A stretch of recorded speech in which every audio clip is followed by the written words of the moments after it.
এই পশ্চিম বালিটিকা ভলীবল লীগে আয়োজন কৰা ভলীবল খেলখনত আজি এই উদ্বোধনী অনুষ্ঠানত আমাৰ মাজত উপস্থিত আছে ইউসুফ আলী ছাৰ, হাফিজুৰ ৰহমান ডাঙৰীয়া, শফিকুল হক ডাঙৰীয়া অধ্যক্ষ, ৰফিকুল ইছলাম ডাঙৰীয়া, সাবেদ আলী ডাঙৰীয়া, ইউসুফ আলী ডাঙৰীয়া, আব্দুল কালাম ডাঙৰীয়া, হাছেন আলী ডাঙৰীয়া,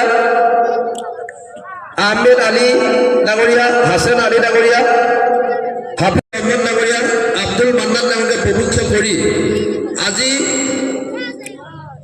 এই ভলীবল লীগৰ উদ্বোধনী অনুষ্ঠানটোত উপস্থিত থকা আমাৰ ভলীবল দলৰ সন্মানীয় স্বত্বাধিকাৰীসকল, উদ্যোক্তা মণ্ডলী আৰু আজি এই উদ্বোধনী অনুষ্ঠানত ইয়াত উপস্থিত থকা এই অঞ্চলৰ আমাৰ যুৱ বন্ধুসকল, লগতে মোৰ অতিথি ৰাইজ।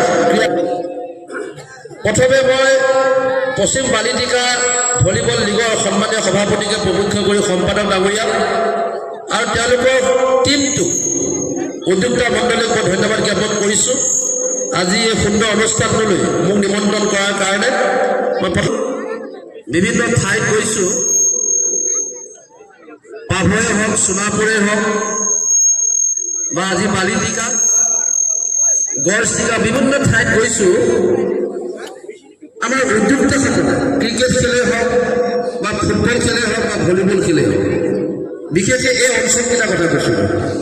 আমাৰ সংখ্যালঘু প্ৰধান যিখিনি অঞ্চল আছে সেই অঞ্চলসমূহত গৈ এটা কথা মই অনুভৱ কৰিব পাৰিছোঁ যে সেই অঞ্চলসমূহত ক্ৰিকেট খেলেই হওক, ভলীবল খেলেই হওক বা ফুটবল খেলেই হওক, উদ্যোক্তাসকলে ইমান সুন্দৰভাৱে খেলসমূহ আয়োজন কৰে, মই দেখি সঁচাকৈ অভিভূত হৈ যাওঁ। লগতে সেই খেলসমূহত আজি খেলখনেই হওক বা কিছুদিনৰ আগতে আমাৰ পাভত গৈছিলোঁ, তাত আয়োজন কৰা ক্ৰিকেট খেলখনেই হওক, খেলসমূহত ৰাইজৰ যিটো সহযোগিতা, ৰাইজৰ যিটো উপস্থিতি, সেইটোৱে কিন্তু আমাক সঁচাকৈ বাৰুকৈ একদম মনত প্ৰভাৱিত কৰিছে। প্ৰভাৱিত এইটোৱে কৰিছে যে এই অঞ্চলসমূহত ৰাইজে বা ক্ৰীড়াপ্ৰেমী সংগঠনসমূহে ক্ৰিকেট খেলেই হওক বা ভলীবল খেলেই হওক বা ফুটবল খেলেই হওক, এই খেলসমূহক আগবঢ়াই নিবৰ কাৰণে আমাৰ যিটো গ্ৰাম্য যিটো ক্ৰীড়া, গাঁৱৰ খেলসমূহক আজি গাঁৱতে এখন খেল অনুষ্ঠিত কৰিছে, ইমান ধুনীয়া খেল এখন ইয়াত পাতিছে। এই অঞ্চলসমূহত কিন্তু আমাৰ খেল সংগঠনসমূহে, খেলৰ লগত জড়িত সংস্থাসমূহ ইমান ধুনীয়া ধুনীয়া খেল আয়োজন কৰি খেলুৱৈসকলৰ যিটো সুপ্ত প্ৰতিভা, সেই সুপ্ত প্ৰতিভাটো বিকাশ কৰিবৰ কাৰণে যি ধৰণে এটা মঞ্চ তেওঁলোকে প্ৰস্তুত কৰি দিয়ে, সেইটো কিন্তু আমাৰ কাৰণে, ক্ৰীড়াপ্ৰেমী ৰাইজৰ কাৰণে বা জনসাধাৰণৰ কাৰণে বা যুৱকসকলৰ কাৰণে এটা বহুত ডাঙৰ উপলব্ধি বুলি মই অনুভৱ কৰোঁ। এই গাঁওখনৰ পৰা, বালিটিকাৰ পৰা কোনোবা এটা ল'ৰা গৈ জিলা পৰ্যায়ত খেলক, ইচ্ছাটো সকলোৰে আছেনে নাই? কোনোবা এটা ল'ৰা যদি আপোনালোকে এই অঞ্চলৰ পৰা গৈ ৰাজ্যিক পৰ্যায়ত খেলে, সেইটো আপোনালোকৰ গৌৰৱ হ'বনে নাই? আমাৰ সকলোৰে কাৰণে গৌৰৱ হ'ব।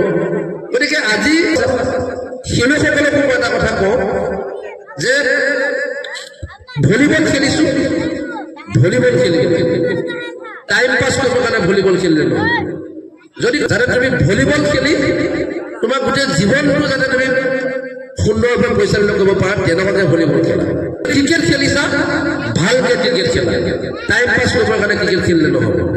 হয়, শচীন তেণ্ডুলকাৰ ইণ্ডিয়া টিমত ক্ৰিকেট খেলি ইণ্ডিয়াখনক জয় কৰাইছে, সেইটো শচীন তেণ্ডুলকাৰ কাৰণে সফলতা।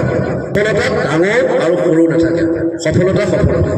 তুমি ভাল বিকাশ কৰা এটা মঞ্চ সংগঠনসমূহে তৈয়াৰ কৰি দিছে, তাত ভালকৈ খেলি তুমি গাঁওখনক জয় কৰা, জিলাখনক জয় কৰা, মা দেউতা গাঁওখনৰ লগতে অঞ্চলটোলৈ গৌৰৱ কঢ়িয়াই আনা, সেইটোৱে আমি সকলোৱে কামনা কৰোঁ। ইমান ধুনীয়া খেলখন ইয়াত আয়োজন কৰিছে। মই দীঘলীয়া নকওঁ, কাৰণ সময় যিহেতু কম, কিছু সময় পাছতে খেল আৰম্ভ হ'ব।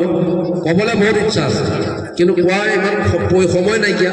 গতিকে সকলোকে মই অনুৰোধ কৰিছোঁ, আপোনালোক ইয়াত উপস্থিত আছে, দৰ্শকবৃন্দ যথেষ্ট উপস্থিত আছে, ইমান ঠাণ্ডাৰ মাজত আহিছে আপোনালোকে, সহযোগিতা সকলোৱে লাগিব, সহায় সহযোগিতা সকলোৱে লাগিব, তেতিয়াহে আমি আমাৰ নিজৰ অঞ্চলৰ পৰা কোনোবা এজন প্ৰতিভা সম্পন্ন ল'ৰাক আমি আগবঢ়াই দিবলৈ সক্ষম হ'ম। গতিকে আশা কৰিছোঁ পশ্চিম বালিটিকা ভলীবল লীগে এতিয়া যিধৰণে ইমান ধুনীয়া খেল আয়োজন কৰিছে অনাগত দিনবিলাকত ভৱিষ্যতৰ দিনতো আৰু ভালকৈ খেল আয়োজন কৰক আমাৰ সহযোগিতা থাকিব ৰাইজৰ সহযোগিতা থাকিব আৰু লগতে এই অঞ্চলৰ পৰা ভৱিষ্যতৰ দিনত অনাগত দিনবিলাকত সুদক্ষ খেলুৱৈ নিৰ্মাণ হওক তাৰ কামনা কৰি মোৰ ক'ব লগা চমুকৈ সামৰণি মাৰিছোঁ আৰু আজি পশ্চিম বালিটিকা ভলীবল লীগে আয়োজন কৰা ছিজন 2 এই খেলখন উদ্বোধনী অনুষ্ঠানটো উদ্বোধন হ'ল বুলি ঘোষণা কৰি মোৰ চমুকৈ মই সামৰণি মাৰিছোঁ সকলোকে মই ধন্যবাদ জনাইছোঁ দেই ধন্যবাদ